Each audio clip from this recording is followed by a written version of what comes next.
Lovely, thank you very much. Okay, so welcome to Open Source Antibiotics, November 2022, meeting number 91. We'll start off on section 1, multi-targeting compounds from Warwick NEU enamine collection. Adrian, Laura, over to you. Adrian, do you want to give an update on stop assay, etc.? Let me share my screen.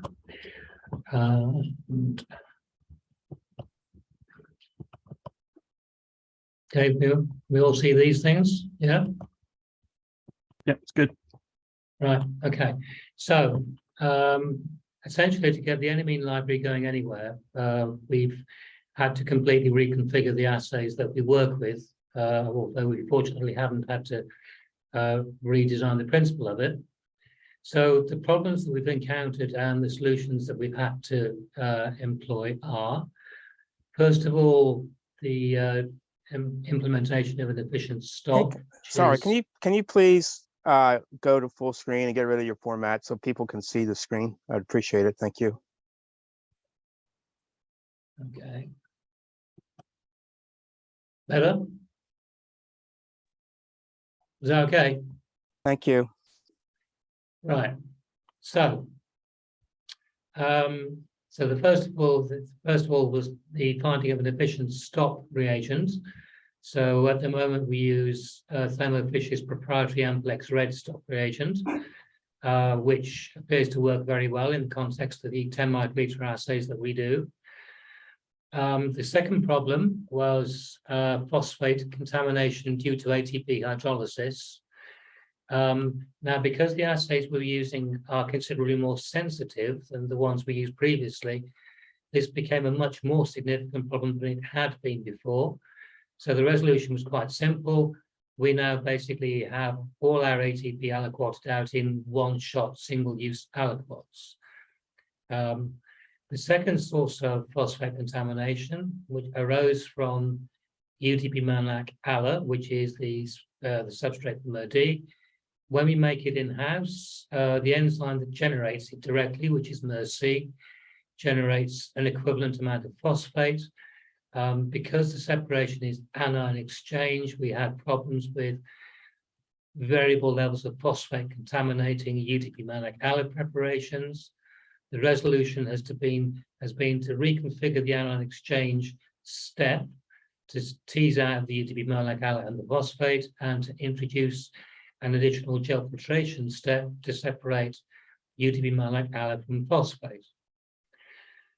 We also, another problem we had was the fact that HEPIS apparently does generate free radicals on exposure to light, so our assay buffer. So that's been replaced by MOPS. And we've also found that Mur-D itself, although it's stable at high concentrations in the glycerol buffer, it loses activity over the course of a working day. Basically, what that means is you lose signal, so your Z prime values drop over the course of a working day. The resolution, again, now we know, is a fresh dilution made per run. And finally, we needed to improve the assay window. And at the moment, we're using very low concentrations of ATP. So we thought there'd be enough room to increase the ATP concentration, which is the lowest substrate concentration in there, double it to 40 micromolar, and thereby increase the window that we've got in a stopped assay. And the result of all of that has been, we now have a functional stopped assay. So as configured, the assay is now nicely linear with respect to added protein in the top left-hand corner. In the bottom left-hand corner, the time course shows well-defined activity over background. The background are now stable and constant. The Z primes are very attractive in the assay at the moment, running at least 0.6 over the time course that we've done. And on the right-hand side, we basically have the result of a more elaborate Z prime screen, whereby we have a Z prime of 0.79 versus reaction without substrate, Z prime, a raw Z prime of 0.57 versus the presence of ADPCP. Although if you take into account the background of ADPCP, that particular statistic is actually 0.7. So we now have good statistics. We have conditions now that we've defined that we want to use. And as we speak, we're now implementing screening of the enemy library on our readers at the moment. We also have data to report about the W compound analogues. I don't have that data here, although we will post it. There are apparently some encouraging species in there which are providing work which we'll have to do IC50s with. And that's where we are at the moment. Great, thanks, Adrian, for wrestling with all of those hidden issues that come to light when you are as thorough as you are in teasing them. Does anyone have any questions? So I'm sorry, I forgot. So which enzyme is this? Murdy. Hey, which? I mean, well, I'm sorry. Which Pseudomonas enzyme? aeruginosa. Pardon? Pseudomonas aeruginosa. Okay. So yeah, just as a reminder, none of the amine library was ever developed against Pseudomonas. It was against E. coli. So just for the record here, none of the compounds that were selected for the amine library were ever selected against the Pseudomonas enzyme. They were all done against E. coli. The problems with the assay that we've had to overcome are not ones that are specific to a species of Murdy. So I am fairly confident that this will actually work against other Murdys from other organisms, and also very probably other Mur ligases, making the assumption that the phosphate separation remains as good as it is currently at the moment.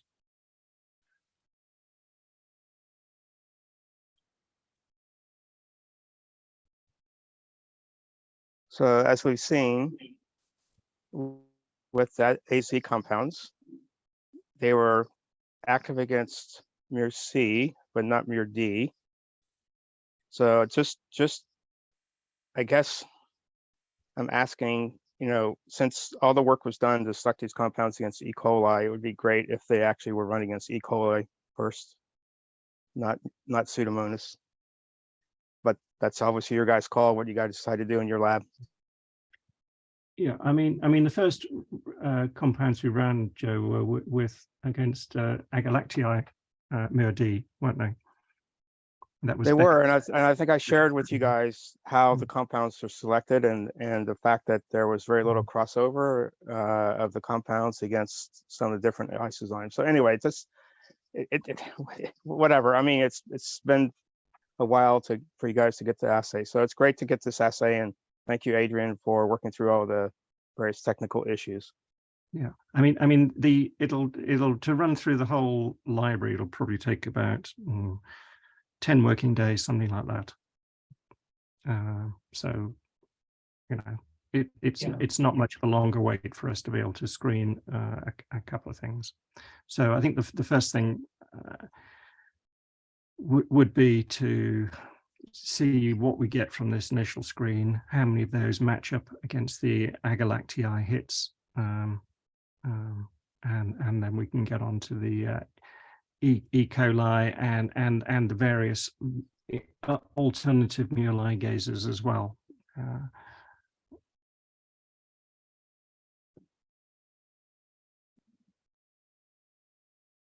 Okay.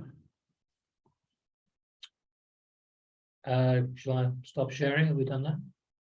I think so. Okay.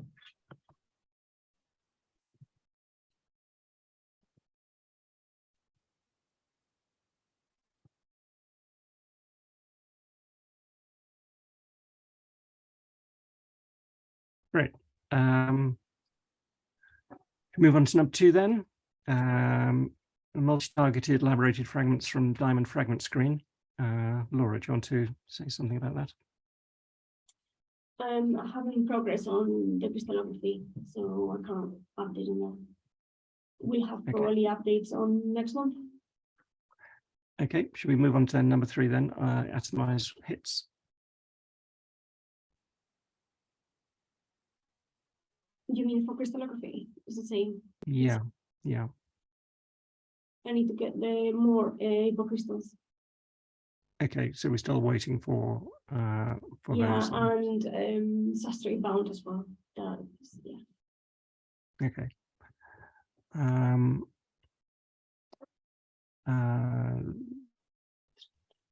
Okay, so that goes for all of those, whether the with co-crystallization of binding sites that overlap target site. Can I raise a potential issue then? So Right. with Mur D, like I say, we found that phosphate contaminates the substrates that we've been using. And although in a lot of applications that we do, it doesn't matter too much, apart from what I've just described. If we've got phosphate in the presence of the co-crystallization together with the substrates, to what extent is that going to be a problem? It would depend on the crystallization packing and condition. Yeah. I didn't see on the structure I got, I didn't see free phosphate, so Okay. So it was only the substrate. Yeah. So in that case, it was not affecting. Okay. But I don't know if I get a new condition. I don't know how it's gonna be in the new condition. Yeah.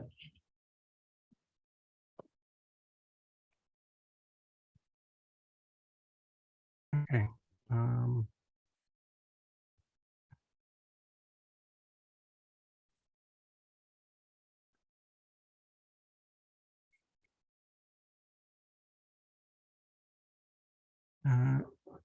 I'm just wondering, Edwin,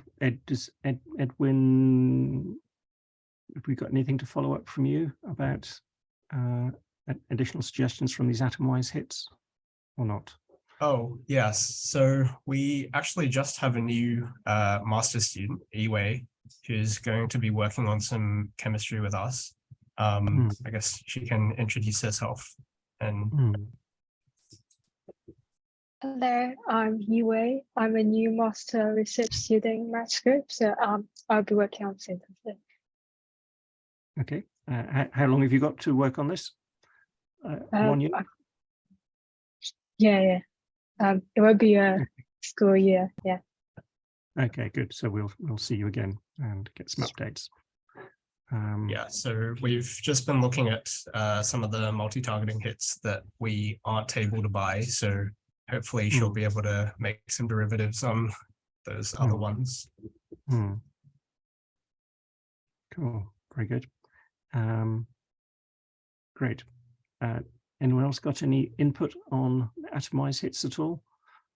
I don't know whether Matt heard anything back from Atomwise as to what their thoughts were about their design and binding.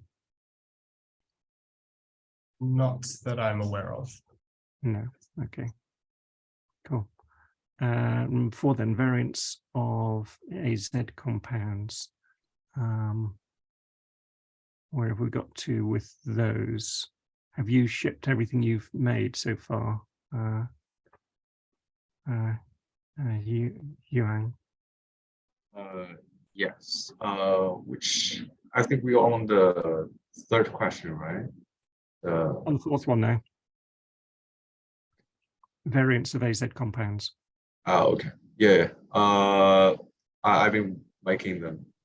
And I've only shipped the AZ595 and other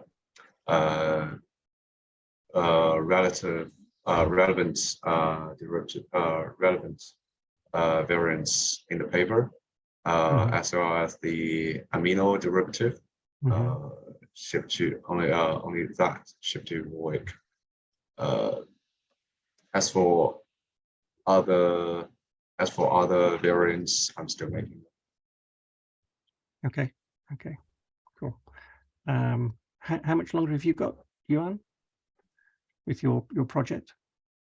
Still, I think 2 years still. 2 years. Great. Okay. I think that's probably something we need to do, is to get a kind of a Gantt chart together of all the different efforts and who's around for what period of time, and actually get a kind of a longer term plan of progress and what checkpoints we want to put in on a formal Gantt chart. Actually, I think that would be handy for everybody.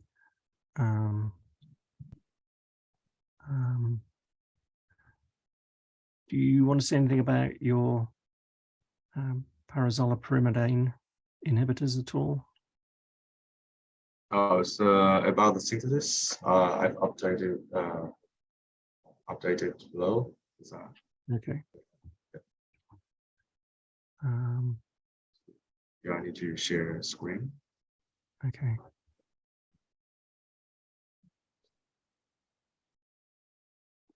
So here's my update on the current synthetic progress.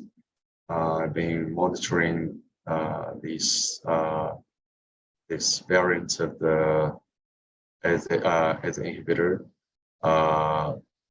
in similar conditions, and I've managed to get the crude products of these protected amines. Here, I say crude products, not like it's not something we back down after the reaction. It's actually instead of that, it's actually after purification still having some impurities in it, because the clarity of the product was quite similar to the starting, just part of the starting material, some of the starting material, and some of the impurities generated along the way. So it will be meaningless to spend a lot of time doing the whole purification just to get this.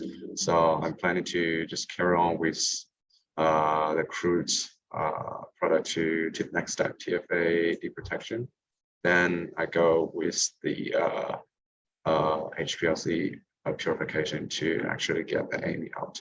That's my whole plan. So cool, very good. Anyone have any questions for Yuhang at all?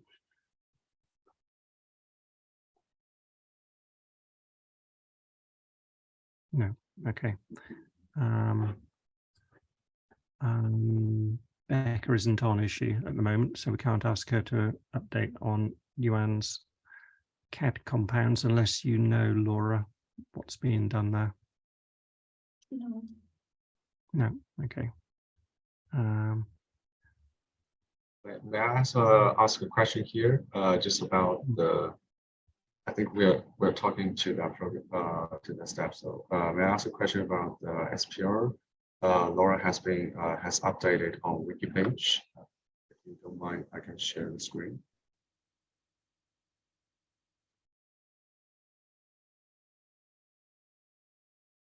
Yeah. So we're very excited to see the SPR results from Laura. I think several weeks ago. That was it's amazing.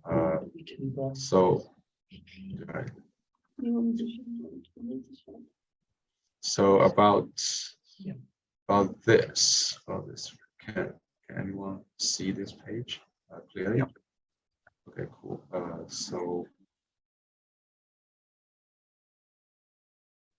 I actually want to ask a question about this compound, 15.2. So this SPR value seems very, very good. Yeah, but I wouldn't overestimate that. So I think that value is not true because I got very weak binding. You can still make ADs for any kind of binding, but the curves look to me quite weak. So I think it's a much higher value. Oh, okay. Is that because of the chip? Like, I mean, you mentioned the chip was reactivated and screened these compounds. I think it has to do with the binding. It's just not binding in the same way as the rest. for some reason. So I get some binding, probably is probably the proteins in a different structure for that binding to happen, conformation, sorry, for that binding to happen more efficiently in comparison with the rest. So it's only binding to a portion of the surface, as a very small portion of the surface, and that's the KD for that portion. But that usually means the binding is weak, overall, the binding is weak. Because it's only a percentage of the surface, and it's like less than 10% of the surface. Oh, okay. That one is a weaker binder than the rest, but it's just overestimating because of the way it is binding to the sensor. Oh, okay. Thanks. Then I guess none of these kinase inhibitors are helpful or have the potential to be developed into. So, Yuhang, we got some activity data, initial activity data for those compounds. Wow. We will try to share as soon as possible with you. They are only single shot experiments at 1 concentration, so they are not IC50s, but there is some kind of correlation with the SPR assays. So we share that, we put everything together and share it with you. Oh, okay. Thank you so much. Okay. Thanks.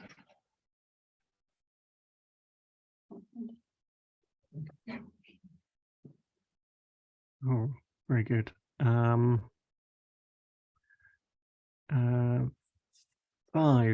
then, nothing else on AZ compounds. New protein structures. Want to any further comment other than what's already written in the schedule here?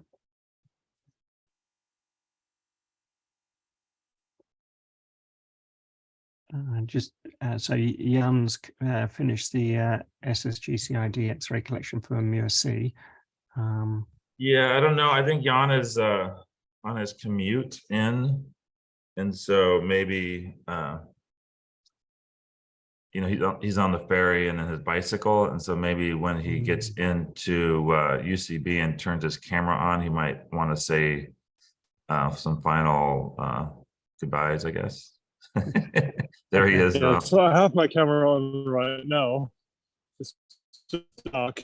I'm still half a mile away from work, so if you could wait a little bit, I could present the structures. Why don't we otherwise... come back to Jan? Yeah, cool. Yeah, go carefully. Just need to go down by Day Road and then I'm there. Yeah, okay, take care of the turning. Great. Number 6 then, should we go de novo computational modeling? Edwin, back to you again. Yeah, does Daniel want to give an update on where he's at with the synthesis? Yes, I can make an update.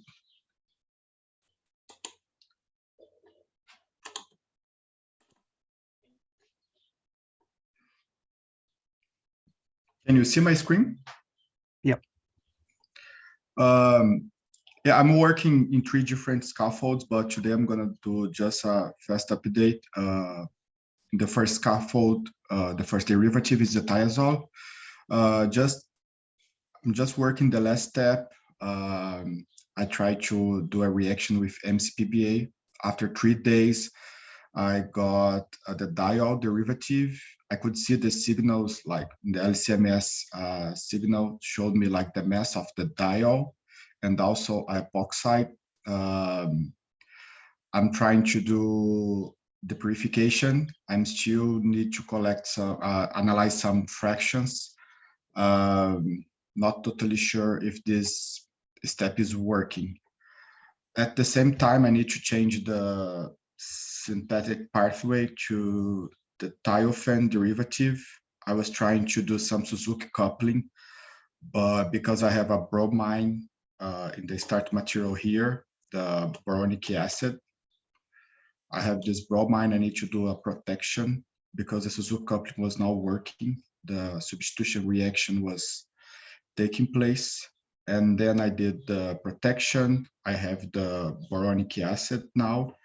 And at the same time, I was working with the thiophene to get the derivative. So I have done step 4, 5, 6, and 7. I have now carboxylic acid. The next step will be the Suzuki coupling, step 2, and then do the protection here to have the free amine, and then do the coupling reaction, and then finally get the free amine having the thiol here, the last step. So I have few more steps to do. It's taking a long way to do this synthetic, this derivative is more or less 9 steps now, but I hope it's gonna work soon.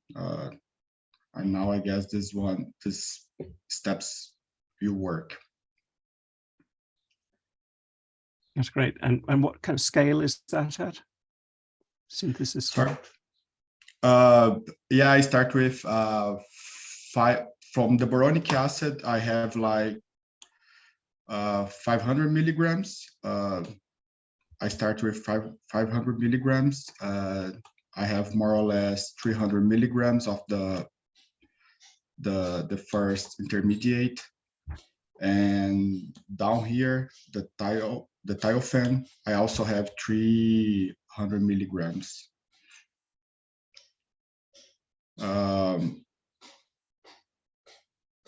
The yield is good for these steps, but the problem is using protection. The protection, I guess it's increased the numbers of steps, but I took a look on other start materials. Most of the boronic acid, it's expensive, and I tried to look up of other start material, but yes, it's really expensive. This is the way that I found like it's cheap, and I can work with more steps, but yes, it's taking a while to synthesize these compounds. Cool, great. Does anyone have any questions at all?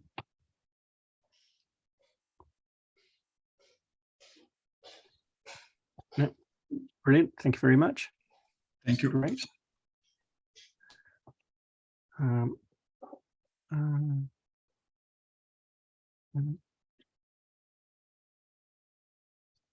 You don't have any more to update on soaking and SPR for these compounds, do you, Laura?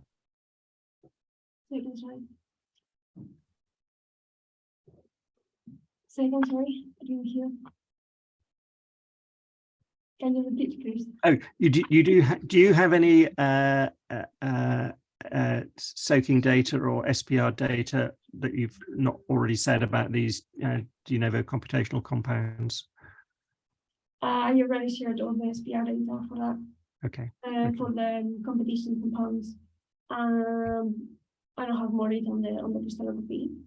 Okay. Or I don't have additional data on the SPR. So the SPR is now, so there is some issues with it at the moment, so they are looking into that. Plus there is a backlog on sensors. Yeah. So Adrian, you've screened these compounds against Pseudomonas mur-D, and we got quite a lot of inhibition of the coupling enzymes, and so you've had to reduce the concentration of the test compounds to get a workable assay. So I suppose my question to Joe and others is, at what point do you start worrying about intrinsic toxicology if your compounds at this stage are inhibiting lots of coupling enzymes? Is it too early to have any final say, and that it's worth the effort to do the workaround to reduce screening compound concentrations, even if they at this stage are inhibiting a range of alternative enzymes? I think that's the conundrum we're having to deal with a number of these compounds. So is the inhibition, so the quote, sorry, is it inhibition or interference? There's two different questions there, right? So Joe, it's inhibition. Okay. I mean, these are all small. I mean, I'm not sure which compounds you're talking about, but I think if you're talking about the competition compounds, you're talking about enamine compounds, you're talking about XChem compounds. These are all fragments. So I would personally not be worried about inhibiting other things. You just got to deal with the logistics, the challenges that you're facing with actually getting an assay that you feel comfortable with, right? So, but in terms of off-target activity, I would not worry about that at this point, because these are all, they're going to dramatically change. They're small, their specificity is, it's not surprising in my mind that you might not have the specificity you would like against some other targets. So from that sense, I personally don't worry about the quote cytotoxic question you just asked about, Chris, but I think it's more, you know, the challenges that, you know, that Adrian and his team is facing around just developing an assay that they're comfortable with. And so, you know, then obviously that's been taking some effort, real effort, right? So, so I wouldn't worry about, I guess the question becomes more, maybe I missed the point here of, you know, kind of at what level in terms of the screening the compounds, what concentrations are you able to actually screen at? Because again, the challenge here is these are fragments. So in general, you wouldn't expect to be seeing, you know, that great of potency. I mean, you would, you know, things could be in the hundreds of micromolar. And I wasn't quite clear, Adrian, from your presentation, sorry, about, you know, what level you can screen the compounds given the various issues you're trying to resolve. Well, in the sort of in the presentation I just gave, we just used the model, our model inhibitor, which is ADPCP at 0.2 millimolar. Typically, we've been doing screening at 1 millimolar if we can. I'm relatively comfortable with the fact that the expectation would be, I would have thought, that the issues about specificity of things that are engineered in later. That's correct. But the fact is that with the atomized library, around about 20% of the compounds actually did cause the assay to fall over.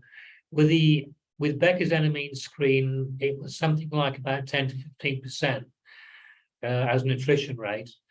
I think my gut feeling is we probably will get enough information that's useful out, living with things the way they are. We just have to be cognizant of the fact that these things aren't absolutely 100% specific. And quite simply, we probably shouldn't be assuming that they wouldn't necessarily would be. Yeah, so that's great, Adrian. I mean, I think even if you need to go down to, you know, say 500 micromolar in terms of the screening concentration for the library, I think that's fine. I mean, so if you feel, and even if, again, I mean, we're at the casino here, right? Yeah. We're at the casino. We've got $600 to spend, or 600 euros. I guess it's the same as 600 pounds now to spend. And, you know, if we come back and we end up getting, you know, we don't lose all our money. We come back with some hits. I think that's great, you know. So yeah, I mean, this is just and then, again, the numbers game. And so, I mean, I think from Becca's galacti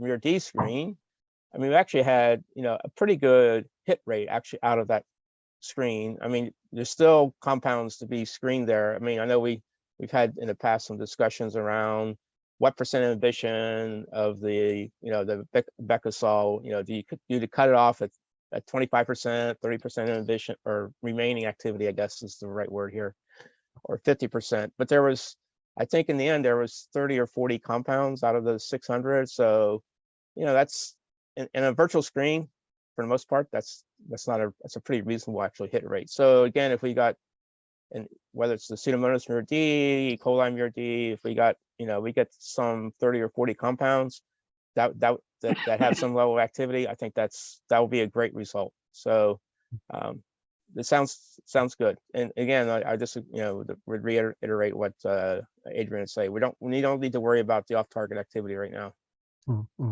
Joe, just So I go think back. things are good. Yeah, I mean, Joe, just going back to the previous conversation about Pseudomonas versus E. coli, one of the reasons why we've put in quite a lot of effort for a number of the other compound series on the Pseudomonas enzymes, and it is the one that everyone is struggling with. I know it isn't the primary design feature, but if you're aware of the organization called LifeArc, they've just announced a huge multi-million, tens of million pound effort in a cystic fibrosis consortium to find novel inhibitors, and that is being, of course, I mean, Pseudomonas, there's no question. I mean, right. Yeah, it's been announced in a few weeks' time, and we think, well, well, and at the same time, as a charity, we've just prioritized for Antibiotic Research UK, which it's not publicly announced yet, but we're prioritizing urinary tract infections, which will be E. coli. So the aim will be to go full throttle for both. Right. So no, I mean, right. That's fine. It's just that we have the MOD up and running, and we don't want to come back next week saying we just spent a week re-optimizing for E. coli. We'd prefer to come back in a week and say we screened half the library and these are the hits. And that's fine. I mean, obviously Pseudomonas is more on the escape track, and for cystic fibrosis, the Pseudomonas is an important one. So it's just in the end, that's fine. It's just we clearly have seen that certain compounds, getting to pan activity, and as you get bigger, it becomes harder. You have the fragments. You hope that you are more multi-targeted with the fragments because they're small and they're not as as many interactions that they have to optimize to get activity. So that's fine. It's just that again, from the original selections, we really weren't looking at Pseudomonas, so that was my only concern. No, I understand that, Joe.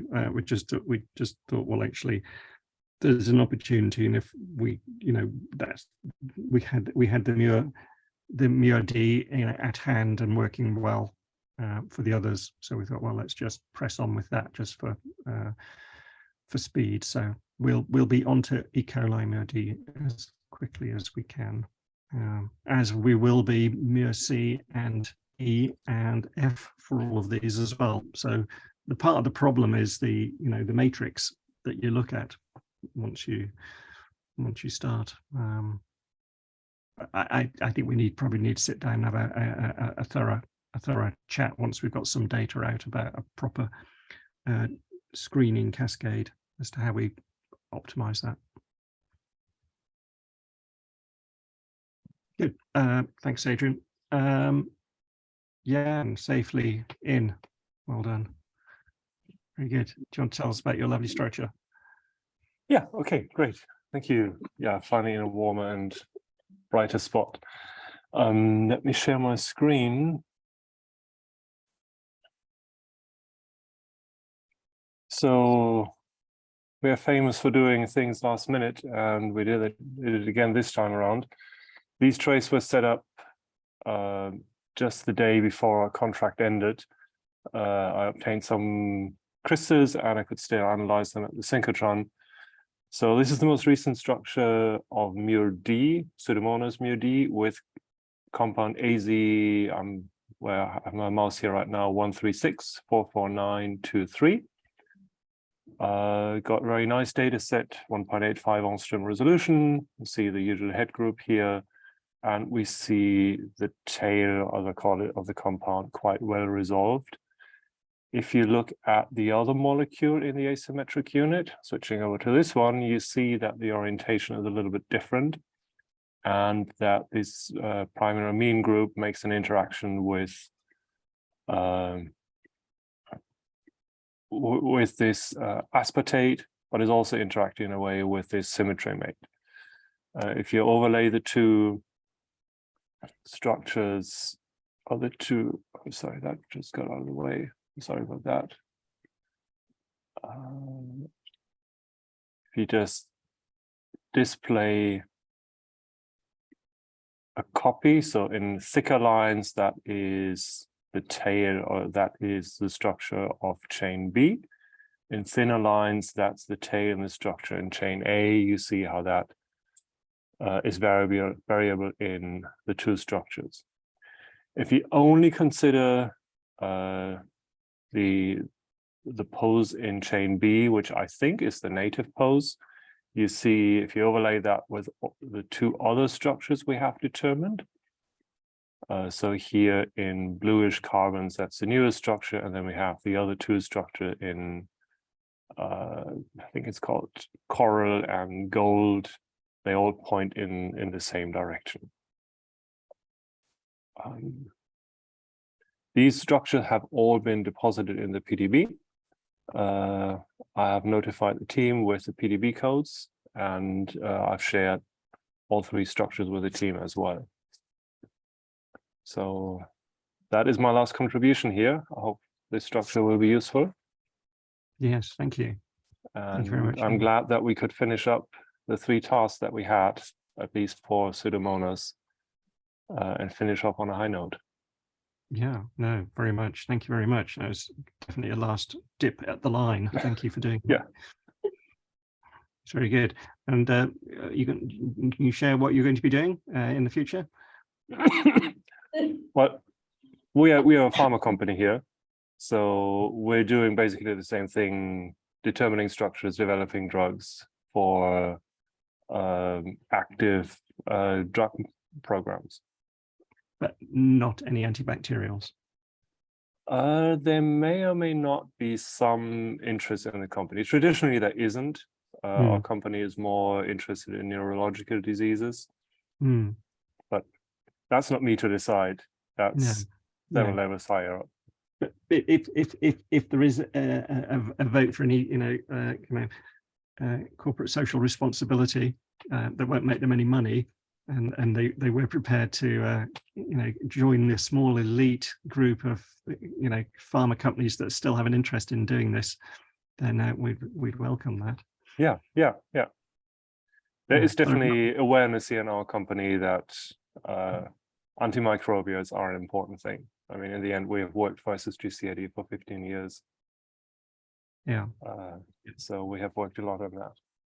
Yeah, and I was so delighted end of last week, someone sent me the fact that GSK have just terminated their complex urinary tract trial early for their new small molecule antimicrobial. I never knew they were even making.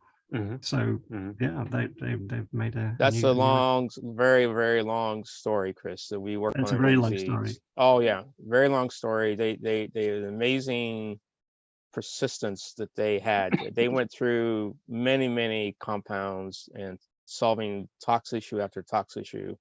So it's a fantastic achievement that the GSK has put in there. That's encouraging for us in light of our previous conversation as well. And yeah, I mean, yeah, gyrase DNA inhibitors are known for problems in that area, but that's great. It's great. I was delighted. So Yuhang, my hearing, I'm old. I think, did you say, because I think all those structures are in Mur C, right? Pseudomonas Mur C. Mur D. Sorry, my bad. This is Mur C. Sorry, I was so totally I think wrong. you said Mur D, and so I did. Yes. My ears perked up. No. Mur C. My bad. So obviously, I think based on Laura's earlier data, these compounds had no activity against Mur D. Is that correct? Right, Laura? Yeah. That's right. And so we had seen that before as well in our, I think, micro-Diaz or some kind of binding assays. And the nano DSF, the nano DSF. Possibly, yeah. So we don't have a Pseudomonas Mur D structure anywhere? We don't have one, right? Pseudomonas Mur D. I thought there was one, but let me double check. Yeah, I think that we have one. I could be wrong, but I'm about 90% sure. Yeah. So you guys solved an Acinetobacter Mur C one, I think, right? So Pseudomonas Mur D would be PDB code 7SY9. And we actually have that structure APO and bound to ADP and bound to the peptide. Okay. SY9 at 7SY9, 7U35, and let me find, and ADP2. So this brings up, I guess, something I was going to suggest, that we actually, so Bart has contacted me, and and he's talked about at the beginning of the meeting that SSGCID can continue to contribute to the project. So the question then becomes, what would be the best, how to coordinate and make the most of both, obviously what Laura is doing and what SSGCID is doing, and like which things to go after. So I suggest, my suggestion is we maybe have some separate little call at some point in the near term to maybe talk about what is the best way to use our structural biology resource. I'm not sure we can do that here in the next 5 or 10 minutes, but right, yeah, I think that would be good. And also, for starters, I really want to thank Jan for doing such an awesome job with this project, and I'm really, really bummed that UCB won't be continuing along. You might see a name you don't recognize here, Roman Ureniev, if you want to say hi. Roman's a student at the University of Washington, and he works for us, and he'll be helping me with this project. And then one of the things I wanted to bring up that I emailed, I think, Joe about was that, we've talked in the past, I think me and Matt had presented this project to NIID, and we're trying to look at different funding sources that never quite panned out. But one of the things we did, so every year the Structured Genomics Center is it's basically a service center that NIAID funds, and basically they give us certain directives on what we should work on, and that's how they raise funds for the contract. And this year they raised funds from the contract from CARB, that sort of just routing through NIAID to us to support antimicrobial research projects, and we have got 2 antimicrobial research projects that are really active, and this is one of them. And so I ended up writing a proposal to NIAID for this project, but I just kind of, I just went to the website and I kind of spun some things off. But I wanted to check back and make sure we're actually working on stuff that you guys want us to work on. And that also does include just making proteins, and which was one of the questions that I had. I think Laura was answering me just now, which is like, we made some Mur D E. coli, and I don't know why we did that. Yeah, I requested some E. coli proteins, but yeah, I sent an email with some things that are still, I don't know what. Yeah, I saw that. So we'll have to figure that part out. But so I do think it would be good to discuss exactly what's the best way that SSGCID can support this. absolutely. I think that would be good, Bart. So maybe you, Joe, myself, and Matt. I think it goes hand in hand with the screening cascade. And Laura. And Laura as well. Okay. Well, I mean, it can just, yes, okay, it can get quite large then. But I'm thinking more, strategically around the screening cascade as well. Because I think as we're going to be generating hits quite soon, so I think we need to kind of make sure we've got the E. coli and the Pseudomonas crystal systems that we want ready to go, and then start being able to soak in hits as they appear. So I think it would be soakable crystal systems for CDE for E. coli and Pseudomonas. I think that's, I don't know how many of those we have to hand. I mean, I think the other thing I've thrown out to Bart was actually Acinetobacter is a fairly important one. I mean, there's quite a bit of work that's being done by several companies in that space. but that still remains an unmet medical need. So anyway, and I know I think Jan did solve an Acinetobacter structure. So, that's another piece of structural equity we have in hand. May or may not be the one you want to go after, but I'm just saying, I think we shouldn't forget about that as well. No, yeah. I think Jan's done Acinetobacter, Mur C, and Mur D. And I think it was more difficult to crystallize. That's why, given the protein resources we had, I jumped on Pseudomonas. Right. That comes into the play, exactly. What's the practical? To my knowledge, there is no Mur E. The only Mur E structures are the E. coli ones. I think that Lisby did. Lisby. But there's not Acinetobacter Pseudomonas. I mean, from my perspective, that's like what the Structured Genomics Center should work on, because that's what we're supposed to do, get new structures and stuff. But it's maybe not the need that this group cares about, because no, I think it is. I think it is, and that's one of the things. Ultimately, I mean, one of the things that's on the burner now at some level is, we've talked about a structural biology paper.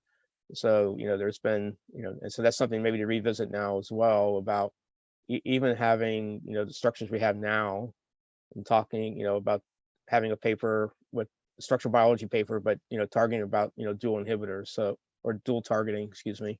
So I think that's the other thing. So again, I think what you said, Bart, around part of the SSGCID mission is to develop new structural biology assets. And so I think if there's an Acinetobacter isozyme that makes sense to kind of fill in some kind of a matrix, that makes sense to me. Yeah, I think me too. I think I can't remember the compound series now where you saw activity against C and E, but not D. So we tend to think in alphabetical pairs for dual inhibitors, but clearly is an example where you can get in a C and E inhibitor, but not a C and D. So it may be that for some organisms, CE is the pair. That's right. So I still believe we need to get the close conformation structures for this organ. And maybe the reason why I'm not getting the structures with the apocrystals and these inhibitors. So we need to get more reproducible structures with either substrates or products of the reaction or something like that. So that could be as well another effort we can make, maybe put a list of things that might be useful, and then separate them between the SSGCID and myself. Okay, that sounds good. So should we we'll organize a separate smaller meeting then, again, on the structure? Yeah, I think we should get another meeting for that. I am away next week and the following one, but I can do meetings the following one. I can't do meetings next week. Should we do 2 weeks time then?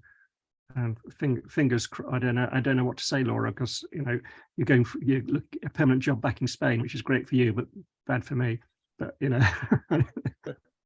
it's very likely that it won't happen, but it's fine. I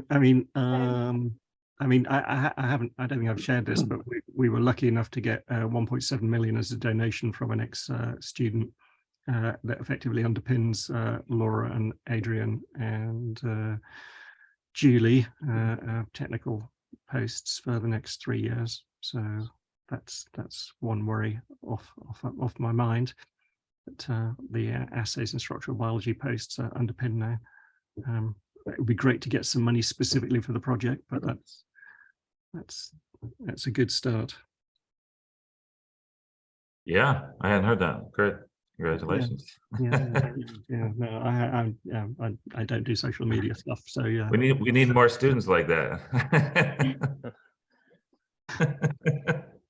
Yeah, and we also got an additional 125,000 for a student. So I just think of Adrian as some Jedi Knight, and we're training up some young students in the ways of enzymology. So okay, I need to jump off. Yeah, I know it's 10 o'clock, so I know it closes off. But okay, so Chris, Jan, and Jan, just thank you so much for all thanks your for everything. Hope it's not the last time we talk to you. Yeah, and if your company wants to do something with us, then please reach out. Great. I will. Okay, thank you all. Thank you. Good luck. Take care. Bye-bye. Bye. Thanks a lot, Jan. Good luck. Thank you. Okay. So what, I wasn't quite clear, you mentioned another series, Chris. So the life arc compounds that you got data on, were those the ones that were also causing some interference, or Yeah, huge amount. what's the status with the life arc equity that you received? Yeah, so we've screened them, found that they inhibited. I think there was a couple that didn't. I think Anita, did she do some IC50 on the couple that didn't? I don't remember. But we kind of stalled that and pushed on with the stopped assay to get the enamine ones done, Joe.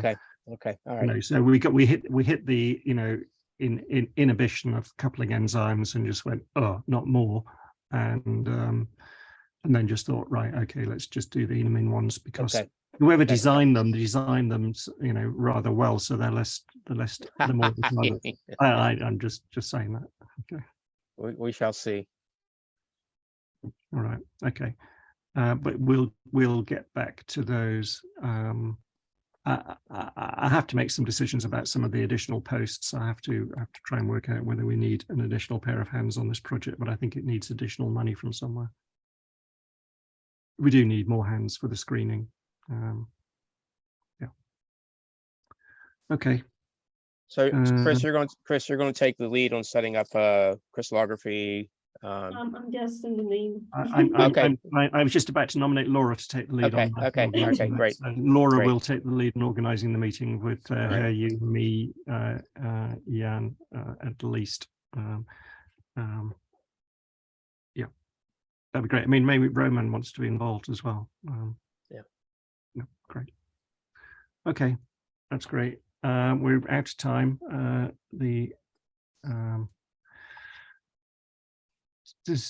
I don't know how people fix for time. Do we want to try and press on through some more, or do we carry over till next time?